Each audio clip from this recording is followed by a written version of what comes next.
Hello everyone, welcome again. जैसे कि मैंने आपको इससे पहली वीडियो में बताया था कि एलटी की जो वैकेंसीज हैं, उत्तराखंड एलटी की वैकेंसीज बहुत जल्द आने वाली हैं।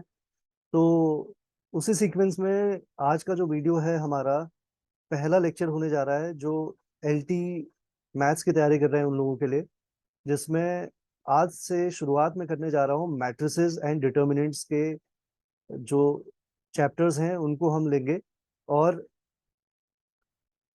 सीधे शुरुआत करते हैं मैट्रिसेस डिटर्मिनेंट्स की। मैट्रिसेस के बारे में आप जानते हैं कि matrices are the rectangular arrangement या रेक्टेंगुलर एरे ऑफ एलिमेंट्स। वो एलिमेंट्स किसी भी फॉर्म में हो सकते हैं। आपको, क्योंकि मैं बहुत ज्यादा इसको डिटेल में बेसिक चीजें नहीं बताऊंगा, वो आप बुक से भी पढ़ सकते हैं और उस बुक से पढ़ने की भी जरूरत नहीं है क्योंकि आपने वो सारी चीजें पढ़ी हैं। तो आई थिंक बेसिक जो है मैट्रिसेस का वो आप लोग जानते हैं। तो इसमें जो हॉरिजॉन्टल ये होती है, इनको रोज बोला जाता है। वर्टिकल जो होते हैं वो कॉलम्स होते हैं। और रो बाय कॉलम जो है वो किसी भी मैट्रिक्स का ऑर्डर होता है। और किसी भी मैट्रिक्स में नंबर ऑफ एलिमेंट्स अगर आपको निकालने हैं तो जितने रो में एलिमेंट्स हैं, जितने कॉलम में एलिमेंट्स हैं, उनको मल्टीप्लाई आप करेंगे। रो बाय कॉलम जो है इसको मल्टीप्लाई करेंगे तो टोटल नंबर ऑफ एलिमेंट्स आपको मिल जाएंगे। ये आप लोग जानते हैं। मैट्रिसेस के एडिशन की बात करें तो एडिशन के लिए आपको पता है मैट्रिसेस में कि कोई भी दो मैट्रिसेस ऐड होने के लिए उनका दोनों का ऑर्डर सेम होना कंपलसरी है। जब तक ऑर्डर मैट्रिसेस का सेम नहीं है तो मैट्रिसेस का जो एडिशन है वो परफॉर्म नहीं हो पाएगा। मैट्रिसेस के एडिशन में करस्पॉन्डिंग एलिमेंट के साथ ऐड होता है। जैसे इसका फर्स्ट रो का फर्स्ट एलिमेंट A11 जो है दूसरी रो के फर्स्ट एलिमेंट के साथ ही ऐड होगा। Associative property with respect to addition जो है मैट्रिसेस वो सेटिस्फाई करते हैं। एडिशन के रिस्पेक्ट में जो आइडेंटिटी मैट्रिक्स होती है वो जीरो या फिर उसको हम नल मैट्रिक्स कहते हैं, ये आप लोग जानते हैं, जिसमें हर एक एलिमेंट जो है वो जीरो एलिमेंट होगा। किसी भी मैट्रिक्स का एडिटिव इनवर्स एग्जिस्ट करता है और मैट्रिसेस जो है एडिशन के रिस्पेक्ट में कॉम्यूटेटिव प्रॉपर्टी को होल्ड करते हैं। तो मैट्रिसेस का जो एडिशन है वो ग्रुप की प्रॉपर्टीज को जो है होल्ड करता है, साथ साथ एबिलियन ग्रुप की भी प्रॉपर्टी होल्ड करता है। ये बेसिक जो है मैट्रिक्स के एडिशन के बारे में आप लोग जानते हैं। ऐसे ही मल्टीप्लिकेशन के लिए हम अगर बात करते हैं, मल्टीप्लिकेशन ऑफ मैट्रिसेस की अगर हम बात करते हैं, उससे पहले मैं आपको बताऊं कि अगर किसी स्केलर से आप किसी मैट्रिक्स को मल्टीप्लाई करते हैं तो वो स्केलर जो है मैट्रिक्स के अंदर जितने एलिमेंट्स हैं उन सबसे मल्टीप्लाई होता है। तो ये के जो है हर एक एलिमेंट से अंदर मल्टीप्लाई होगा। इसी तरीके से जब आप कॉमन लेते हैं तो कॉमन में भी यही प्रोसेस होती है। दो मैट्रिसेस के मल्टीप्लिकेशन के लिए फर्स्ट रो की जो मैट्रिक्स है उसका कॉलम, उसके नंबर ऑफ कॉलम्स जो है, सेकंड रो जो आप ए और बी की अगर बात करें, ए इंटू बी अगर आपने निकालना है तो ए के नंबर ऑफ कॉलम्स, बी के नंबर ऑफ रोज दोनों आपस में क्या होने चाहिए, इक्वल होने चाहिए, तभी मैट्रिक्स का मल्टीप्लिकेशन परफॉर्म हो पाएगा।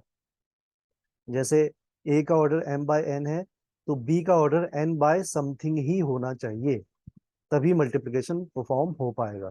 n और n ये दोनों सेम होने चाहिए तभी मैट्रिक्स का मल्टीप्लिकेशन होगा। और मल्टीप्लिकेशन कैसे करते हैं ये आप लोग जानते हैं।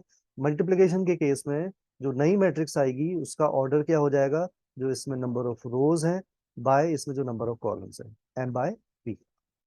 जैसे 2/3 और 3/4 की दो मैट्रिसेस को मल्टीप्लाई करना है तो इसका मल्टीप्लिकेशन के बाद जो मैट्रिक्स आएगी उसका ऑर्डर होगा 2/4। इसको पहले और इसको बाद में लेकर के मल्टीप्लाई करेंगे तो मल्टीप्लिकेशन परफॉर्म नहीं हो पाएगा क्योंकि इसके जो मैं आपको कंडीशन मैंने आपको बताई वो कंडीशन सेटिस्फाई नहीं हो रही है। ठीक हो गया। तो ये कुछ बेसिक मैट्रिसेस के बारे में आप लोग जानते हैं, जो मैंने हल्का सा एक आपको रिवीजन कराया। अगर किसी को भी ये बेसिक्स में अगर दिक्कत है तो वो क्लास 12th की एनसीईआरटी का मैट्रिसेस का चैप्टर उठाए और बेसिक से पढ़ना शुरू करे, तभी इन आगे के वीडियोस को देखे। क्योंकि मैं यहाँ पे शुरू करने जा रहा हूँ जो एग्जाम में क्वेश्चन पूछे जाते हैं उसके पॉइंट ऑफ व्यू से हम इनके क्वेश्चंस को करने जा रहे हैं। ठीक है। तो आज कुछ पॉइंट्स में बताने जा रहा हूँ जिसमें पहला पॉइंट है, ये पॉइंट को आप साथ ही साथ नोट डाउन भी करें। और पॉइंट है, if A is equal to A I J m by n whose every row sums to A and matrix B is equal to Bij, order is n by P, whose every row sums to B, then sum of elements in every row of AB is AB, A into B। इसका क्या मतलब है? एक matrix A आपको दी हुई है, उस matrix का जो ऑर्डर है वो है m by n, और ये कहा गया है कि इसकी जितनी भी रोज हैं, हर एक रो में जब हम एलिमेंट्स को ऐड कर रहे हैं तो उनका सबका सम ए आ रहा है। फर्स्ट रो के एलिमेंट्स का सम भी ए आ रहा है, सेकंड रो के एलिमेंट्स का भी सम ए आ रहा है, थर्ड रो के एलिमेंट्स का भी सम ए आ रहा है। ऐसे ही दूसरी एक मैट्रिक्स बी है जिसका ऑर्डर है एन बाय पी, इसके हर एक रो के एलिमेंट्स का सम बी आ रहा है।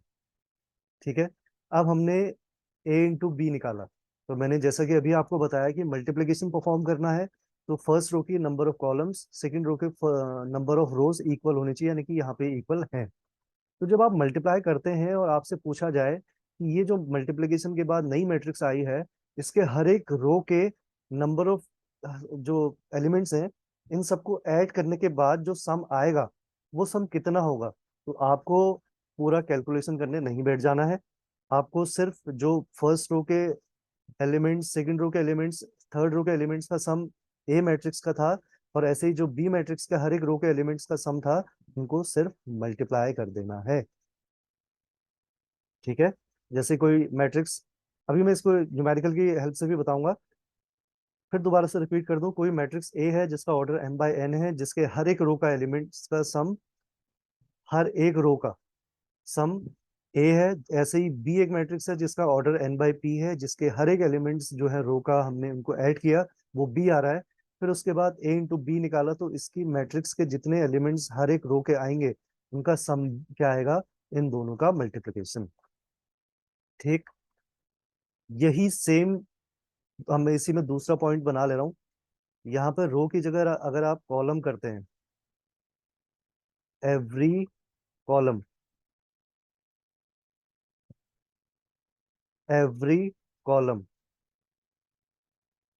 तो ये जो प्रॉपर्टी मैंने अभी आपको बताई सेम रहेगी। यानी कि अब आपको हर एक कॉलम का सम जो है वो सेम दिया हुआ है, यहाँ ए, यहाँ के हर एक कॉलम का सम दिया हुआ है बी, तो ए बी का सम जब आप हर एक कॉलम का निकालेंगे तो वो कितना आएगा, वो भी आएगा ए बी। क्लियर? तो आई होप ये आपको जो प्रॉपर्टी है, दोनों प्रॉपर्टीज जो है वो समझ में आई होंगी।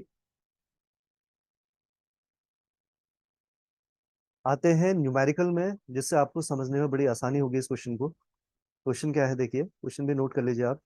If A is equal to, एक मैट्रिक्स हमको दी है, 2 6 20 30 -1 -1, and B is equal to, दूसरी मैट्रिक्स आपको दी है, 1 2 3 -4 3 5 7 -13 4 -10 8 0, then sum of all elements of AB, इसके चार ऑप्शंस हैं, 56 112 116, none of the above। ठीक है, ये हमारा क्वेश्चन है। इस क्वेश्चन में क्योंकि अभी हमने दो ही प्रॉपर्टीज पढ़ी हैं, तो उन्हीं प्रॉपर्टीज पे बेस्ड ये क्वेश्चन होगा। इन तीनों एलिमेंट्स को ऐड करें तो कितना आएगा, 26 + 2 28, और इन तीनों का एडिशन करेंगे तो ये भी 28 आएगा। और ए का ऑर्डर है कितना? इसका ऑर्डर है 2/3। बी जो मैट्रिक्स है, इनका सम करते हैं। 5 + 6, 2 हो गया इसका सम।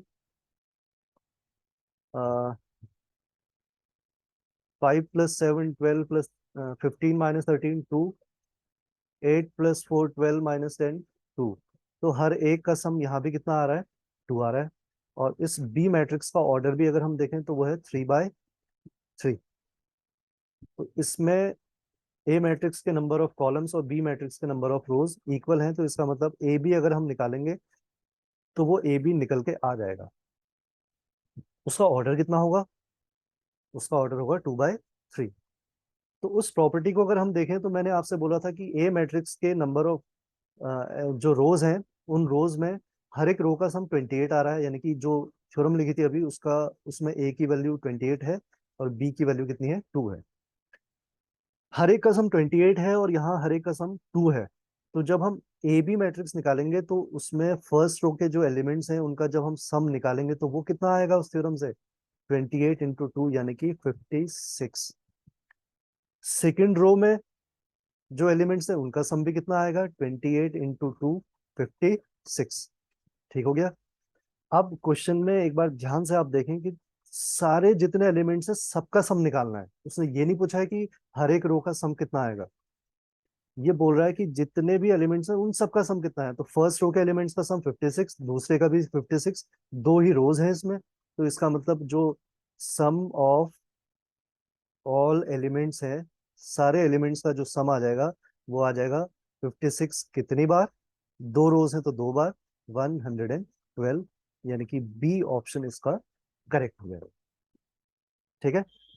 आई थिंक अब आपको इसकी जो पूरी पिक्चर है वो क्लियर हुई होगी, जो मैंने दो प्रॉपर्टीज बताई उसके अकॉर्डिंग। फिर से एक क्वेश्चन और देखते हैं। Question is, if A matrix है, इसका ऑर्डर है 5/6, is a matrix whose every column sums to 1 plus iota, and B 6/5 इसका ऑर्डर है, is a matrix whose every column sums to 28 plus 22 iota, then sum of all elements of AB वो कितना होगा बताना है, और BA का वो भी बताना है। ठीक है, शुरुआत करते हैं क्वेश्चन की। हम देखते हैं कि ए का जो ऑर्डर है वो है 5/6। बी जो मैट्रिक्स है उसका ऑर्डर है 6/5।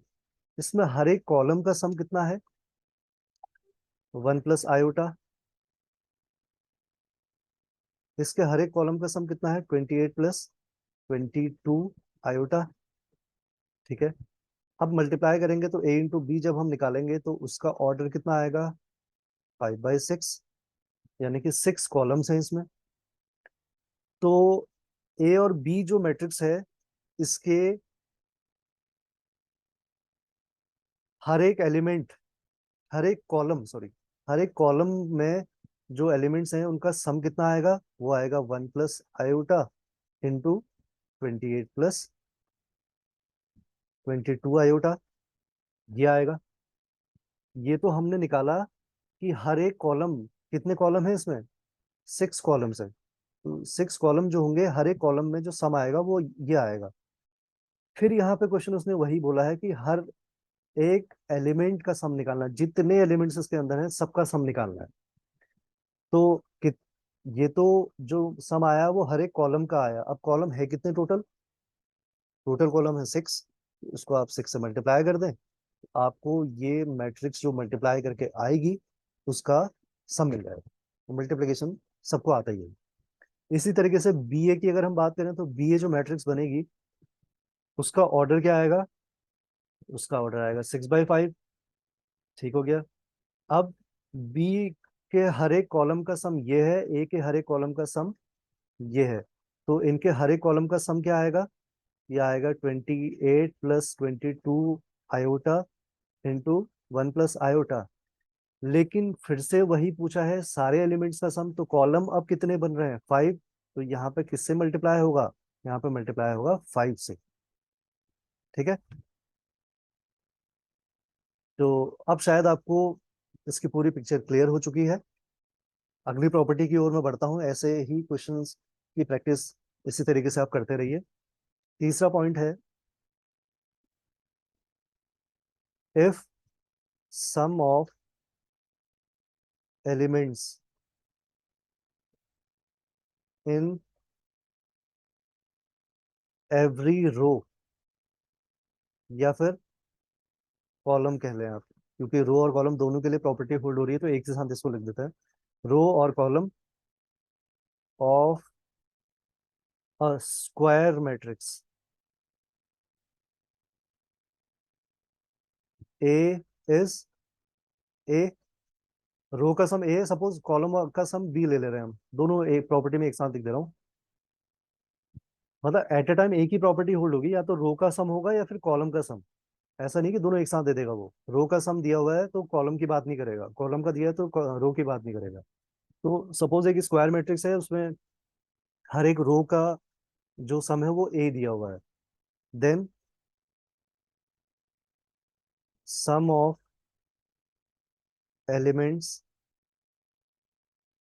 इन एवरी रो, अगर रो दिए तो रो, या कॉलम दिया है तो कॉलम, ऑफ ए की पावर एन विल बी ए की पावर एन हो जाएगा, अगर कॉलम है तो बी की पावर एन हो जाएगा। ठीक हो गया। जैसे फॉर एग्जाम्पल क्वेश्चन लेते हैं, if A is a square matrix of order 10 whose row sums to 1, then sum of all elements of a raised to the power 16 is equal to, your options are 1, 10, 16, 160। ये बोलता है कि main जो सबसे पहली condition है वो ये है कि matrix should be square matrix, तो स्क्वायर मैट्रिक्स आपको दी है जिसका ऑर्डर क्या है 10 है, यानी कि 10/10 की आपको मैट्रिक्स दी हुई है। इसमें जो आपको दिया है कि हर एक रो का सम कितना है 1, हर एक रो का सम 1 है। अब ये बोल रहा है कि अगर आपको ए की पावर एन निकालनी है तो वो जो भी आएगा, क्योंकि ऑर्डर तो अभी यहाँ पे चेंज होने नहीं जा रहा, ऑर्डर तो अभी भी 10/10 रहेगा, स्क्वायर मैट्रिक्स तो ऑर्डर वही रहने वाला है, तो 10/10 की ही मैट्रिक्स आएगी। तो ये अगर पूछे आपसे कि इसमें हर एक रो के एलिमेंट जो है उनका सम कितना होगा, तो वो हो जाएगा जो नंबर यहाँ दिया था उसकी पावर एन। अब यहाँ पे एन कितना है, यहाँ पे 16 है, तो ए की पावर 16 के हर एक इसमें रो का जो सम निकालेंगे तो क्या आएगा 1 की पावर 16, इसका भी सम आएगा, सेकंड रो का भी 1 की पावर 16 यानी कि 1 हो गया, थर्ड रो का भी सम यही आएगा 1 की पावर 16 यानी कि 1। अब फिर से सम ऑफ ऑल एलिमेंट्स पूछ रहा है, तो हर एक रो का सम कितना आ रहा है 1, और नंबर ऑफ रोज है कितनी 10, तो ये जो 1 है कितनी बार रिपीट हुआ 10 टाइम्स, तो आंसर कितना आया 10। तो यानी कि सम ऑफ ऑल एलिमेंट्स जो है वो कितना आएगा 10 आएगा। ठीक है। बिल्कुल सेम प्रोसेस आपकी जो कॉलम है उसके लिए भी अप्लाई होगी। तो आई होप ये जो आज का लेक्चर है वो आप लोगों को अच्छे से समझ में आया। आप लोगों को ये जो लेक्चर है वो कैसा लगा, कमेंट सेक्शन में जरूर बताइएगा कि आपको जो ये 3 पॉइंट्स मैंने आज बताए वो समझ में आए या नहीं, या कोई डाउट्स हैं तो वो भी आप पूछ सकते हैं। एक जाते जाते आपके लिए क्वेश्चन में छोड़े जा रहा हूँ। क्वेश्चन है, matrix is a vector quantity, क्या ये ट्रू है या फॉल्स है? ये जरूर बताएं मुझे, क्या मैट्रिक्स वेक्टर क्वांटिटी है या नहीं है। ठीक है, तो मिलते हैं जल्द ही नई वीडियो में एक नए टॉपिक के साथ।